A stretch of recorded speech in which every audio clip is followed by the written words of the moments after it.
We have seen focal points in 5 different locations through the Gaza border, and usually this time of the day is when things start to pick up.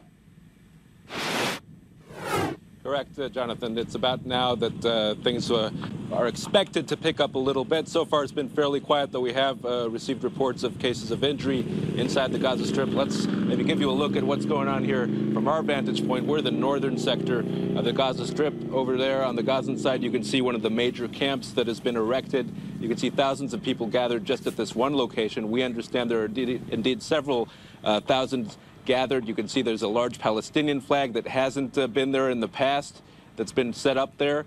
We understand there are 5 similar locations like this today, and there have already been cases of certain attempts at attack, as the IDF terms them, including attempts to throw explosives towards IDF forces, attempts to harm the Gaza border fence, throwing of Molotov cocktails, and so forth. So far, the scale of this is nothing out of the ordinary. We've seen this before in 2 previous Fridays. It tends to heat up more into the late afternoon. That's from the experience of the last 2 Fridays, and we'll keep you updated as the situation progresses, of course.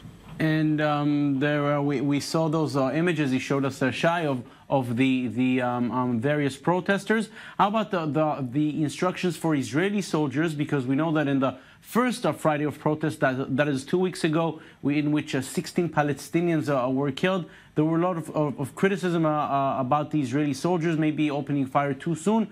Have the instructions changed for this time?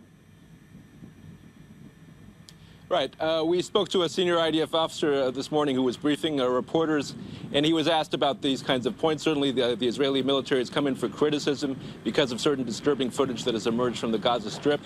We asked, for example, why there's not more of a use of rubber bullets instead of live fire. He said that rubber bullets in the ranges that are involved in this kind of situation tend to be ineffective. They're more effective when you talk about a range of up to 100 meters, and oftentimes the protesters who are shot at apparently are beyond that range, and apparently that is one of the reasons for the use of live fire.